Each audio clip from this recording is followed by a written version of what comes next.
What's going on, gardeners?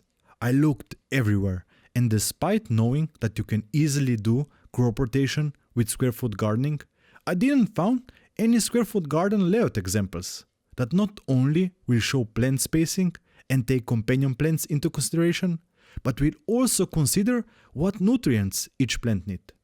In other words, square foot garden layout examples with crop rotation in mind. So, I made a video about it. For all of you that are new here, I'm Jan, and welcome to my small garden quest where you can see my gardening journey and learn a lot about gardening. And now, without further ado, let's dig into the main content. Let's start with a garden layout made out of plants that will add nitrogen into your soil. I will call it the nitrogen fixer layout. In this layout, you can use beans, broad beans, green beans, and peas. The only problem with the plant selection is that the beans and peas don't love their vicinity, so you need to plant them apart. And what better way to divide them than using some companion plants? In this case, anise, that will protect your beans from the aphids. Start by placing all the tall plants on the north side of your raised bed, where you will make a support for them in form of a pole. So you probably guessed it that we will plant some pole beans there, 8 per square foot.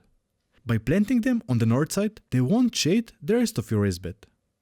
In front of them, you can plant some green beans that will take the spacing of 9 per square foot, and to enjoy them the longest, do succession planting with them. This is easily done by planting each square 1 month apart. You can fill the remaining empty squares with broad beans that will need some sort of support, because they like to grow a little bit taller. You can plant them 4 per square foot. As mentioned, you will need to divide the beans from the peas that will take the entire bottom part of this layout and are planted 8 per square feet.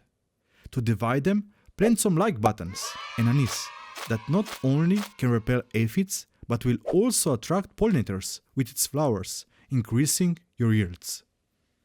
The next season, plant the following layout in the same raised bed that had the nitrogen fixer layout. This layout is made out of plants that love to have excess amount of nitrogen in the soil. I call it the nitrogen taker layout. Here you start by placing the cabbage at the north side, and to spice things a little bit, plant some early and some late cabbage varieties. You can also play with the colors here by planting some red cabbage between the green ones. Plant them 1 per square foot.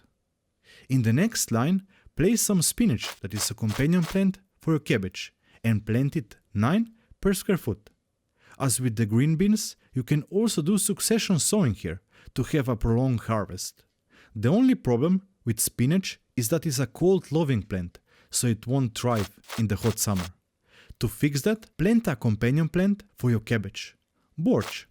This flower grows in the hottest days and will protect your cabbage from the cabbage butterfly. To fill the next row, plant some lettuce that can grow most of the year, and it's also a companion plant for spinach. Select cold hardy varieties for your spring and autumn planting and hot resistant varieties to be grown between your last and your first frost date. And give yourself a favor and go nuts with the varieties and colors. Lettuce is planted 1 per square foot if it's grown for the head and 4 per square foot if it's grown for the leaves. In the last row, you can try a variety of leafy greens, so plant your bok choy and collard greens 4 per square foot and plant mustard greens and Swiss chard 16 and 2 per square foot respectively.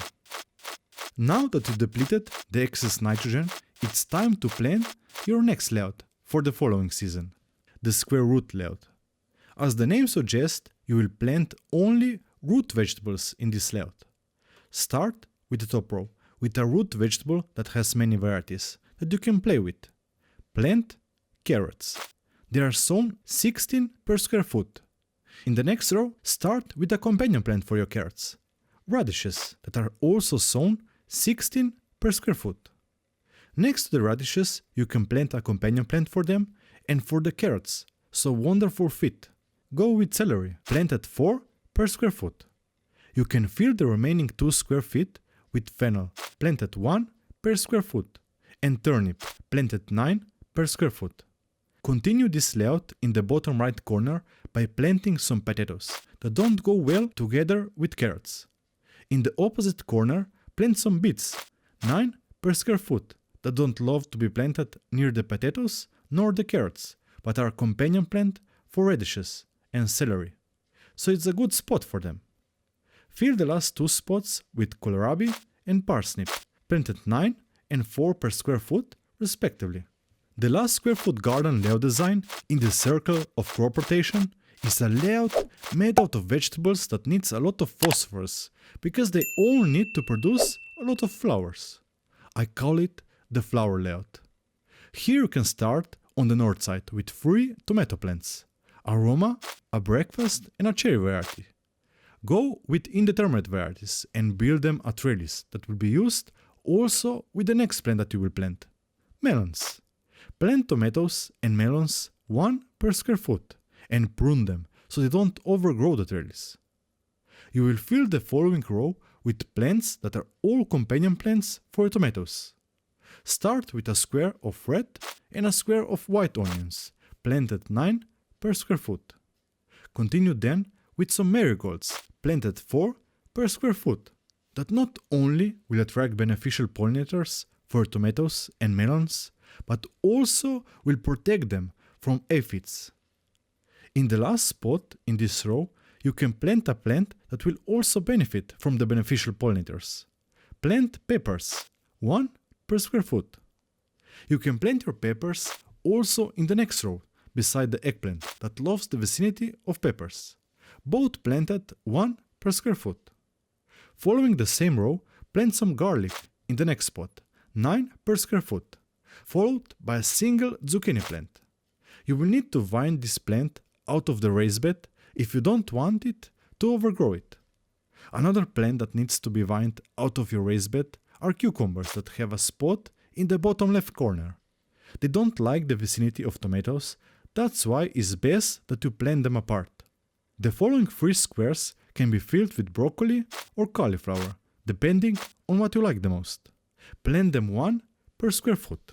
Now you have 4 square foot garden layout examples for crop rotation that you can use. Here the order is important, but you can start with whatever layout you want.